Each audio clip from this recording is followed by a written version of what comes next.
What's up guys, welcome to Daily Dose of Reddit. This is your host, Zach, and today's subreddit is r/IDontWorkHereLady.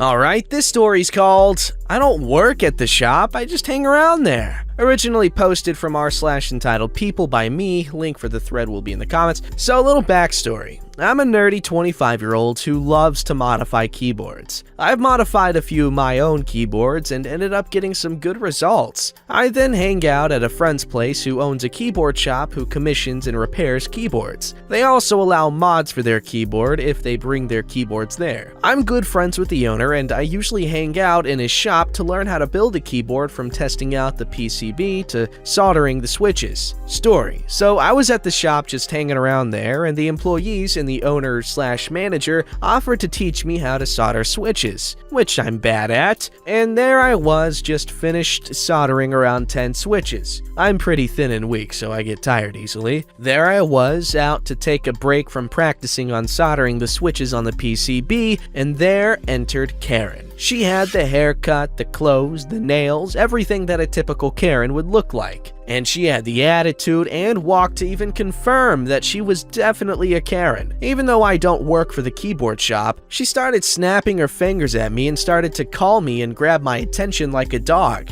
I don't really work for the shop, but I headed up to the Karen anyway and asked her for anything, since the owner and manager was actually at the bathroom taking a small break. Can I help you, ma'am? She brings out an old, dirty mechanical keyboard. I want you to fix this. Can you do it? I may look like an adult and might be interested in working in that shop, but I'm still a college student and I just really don't work there, sadly. And I tried to explain that to the Karen that I really wasn't an employee there. I'm sorry, but I don't really work here. I know you work here. I've seen you do stuff here every time I pass this shop. Now, I hang around the shop a lot, mostly because the keyboards are really well made and I was just a keyboard enthusiast. And looking at the keyboard she handed me, it was a whole mess. It felt sticky, it had hairs between the switches and the plate, the switches are stuck when pressed, the keycaps legends are faded, dirt and dust were piled under the keycaps, and everything else was just a whole mess. To be quite honest, the keyboard looked like it's been used for key smashing purposes than typing or gaming. I wasn't really interested in fixing someone's keyboard and I didn't know how to fix it, to be quite frank. I tried to explain to the Karen that I really wasn't an employee of the shop, but I'll go ask someone to get the keyboard, but she wasn't having it. If you don't fix this keyboard right this moment, I will have you fired. I know the owner here and I'll make sure that happens. But ma'am, I really don't. As I was about to say I really don't work here, owner/manager arrived. He tried to ask what was happening and he was quite concerned that the situation was escalating. What seems to be the problem? This employee of yours isn't doing his damn job. Fire this man. In my mind, I was like, really, lady? Or is she really serious about this? Somewhere along those lines. Now, the owner/manager is pretty calm and patient, but also has a way of dealing with entitled people. Get me the manager. Here's my ID. She shoved the ID in my face. I'll have you know that I'm the owner's wife and I'll get you all fired. He shoved that ID in my face and turned it to the owner/manager.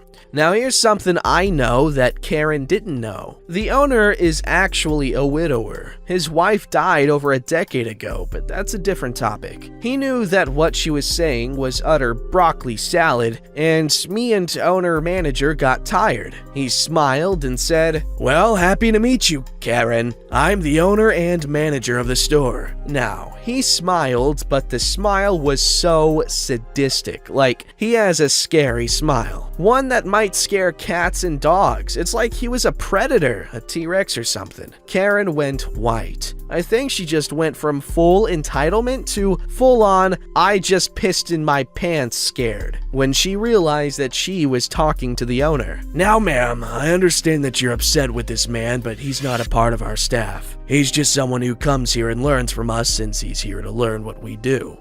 I didn't know. Furthermore, you claim to be a wife of mine, but my real wife died over 10 years ago. Karen's jaw dropped. She now realized that she messed up and tries to apologize, but the owner-manager has grown tired of these Karens and decided to take drastic measures. Since you're not happy with me or this shop, then I would like you to leave this store and never come back. Ever. Music to my ears. I handed back her keyboard and stormed off. He picked up a phone and called a few numbers. I couldn't hear the whole conversation, but I heard the words ban and Karen. The next day, I was on my way to the shop only to find the Karen from yesterday was actually banned and tried to force herself back, only to get grabbed by employee staff and dragged her out of the store. Edit. Sadly, the place where my friend owns the keyboard shop has shut their doors when Brovid started. They had to shut down their business due to lockdown and ended up in bankruptcy. He now does commissions, if I recall, but I heard he changed cities and sold his phone to get back to his province. I heard he only does commissions through requests in his province, but I no longer have any contact numbers nor anything for me to contact him. That's kind of a sad ending to the story, but what a cool guy. Letting you kind of learn, taking you under his wing like that. It's pretty badass, but sad.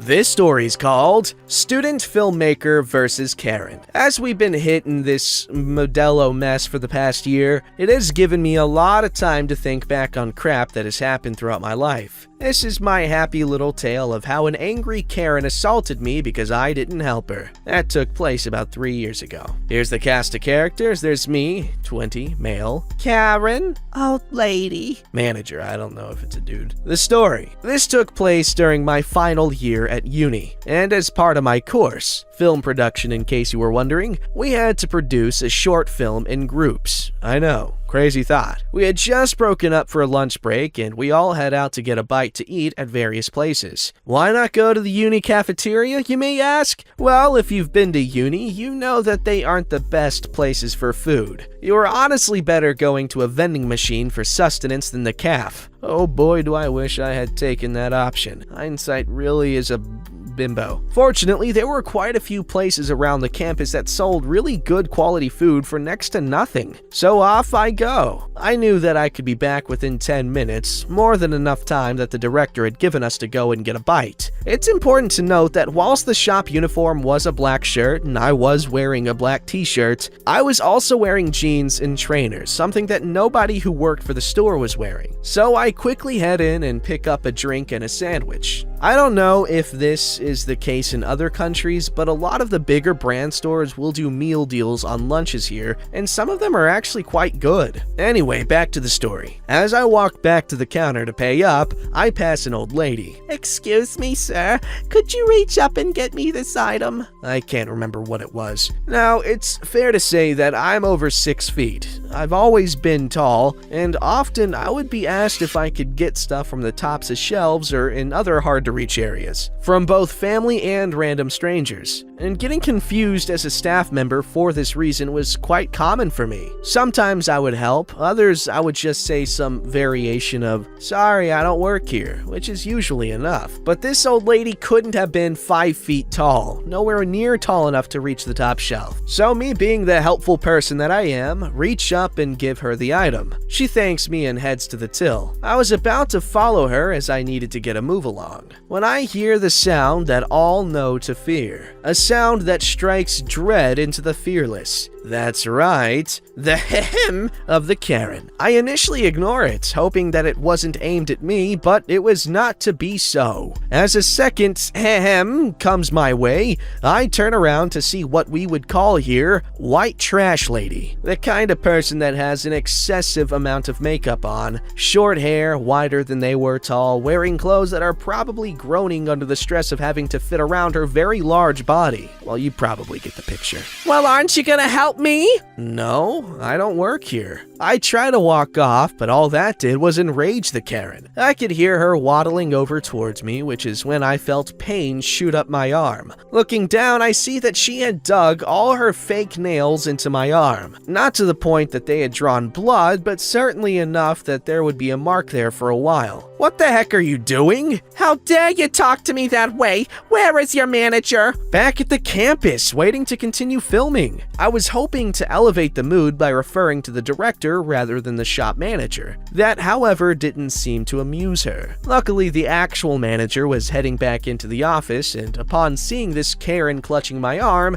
came over. What seems... She cut off the manager. This employee didn't help me when he helped her. She points at the old lady who is leaving the store before continuing. I want him fired. The manager takes one look at me, back at the Karen, then back at me. This person is not employed by us. Then why did he help old lady? Maybe because old lady asked nicely and didn't assault me? It was at this point I was able to get my arm free of the Karen. The manager looked at me for a moment. Sir, would you like to get the police involved? As I can see that you have been assaulted. This sends the Karen over the edge. She starts blustering off about how they couldn't arrest her as she had simply made a mistake, along with threats that she knew the manager's boss's boss, and the CEO of the company. Not really. I honestly just wanted to get out of there and return to the set. The manager just nodded and I paid for my stuff and left, making sure to walk as fast as possible just in case that the Karen decided that she wanted revenge against me for daring to defy her. I got back in time and I filled in the cast and crew about what had happened, leading to a lot of laughter about the stupidity of some people before getting back to work. Some people are so entitled, man. Jeez.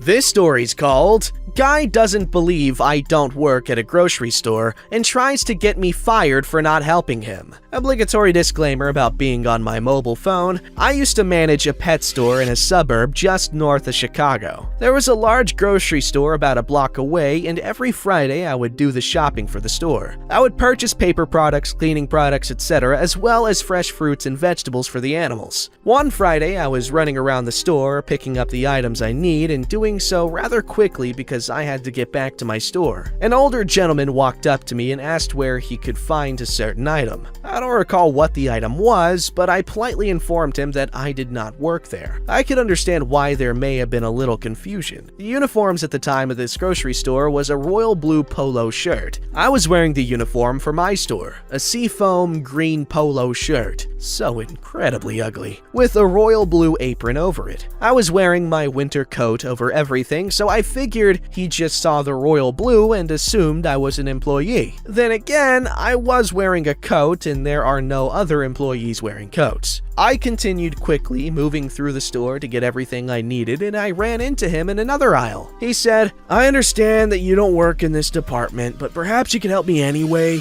I apologized and pulled the top of my apron to the side so that he could see the name of the store where I worked printed on the shirt. Once more, I told him that I did not work at the grocery store and moved on to continue my shopping. I ran into him a third time as I was approaching the registers where he was standing with a manager, complaining about a rude employee who refused to help him. Just then, he looked up and saw me and said, There she is! That's the girl who was rude to me. She refused to help me. I want her fired. It doesn't matter that it's not her department. She could at least attempt to assist me. The manager informed him that, in fact, I was a customer and came in every week to do shopping for the store I managed a block away. The manager then turned to me and told me to have a nice weekend and he'd see me again the following week. The customer just kept looking back and forth between us with an expression on his face that was a combination of confusion and frustration. He simply didn't know what to do and harumphed and walked away. For a good year after that, every time I ran into that manager, he would ask me if I had been rude to any of his customers that day. That's a cute story. Very similar to the last one too. Like what the dude said, the entitled dude. Funny.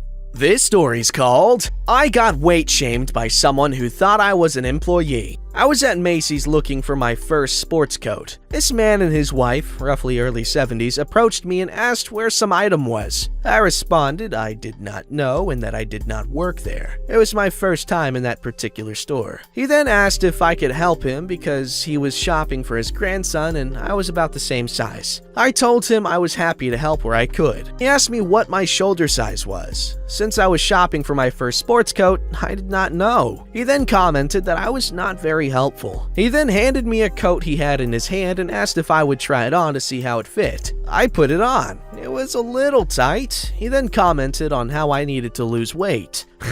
His wife called him out on his comments. Despite it being the middle of the day in the middle of the summer, I went on a 3-mile run in 95-degree weather when I got home. Wow, that guy was not very nice. But hey, good on you for putting work in. But pace yourself, bro. Don't forget to like, subscribe, and hit that bell to never miss an episode.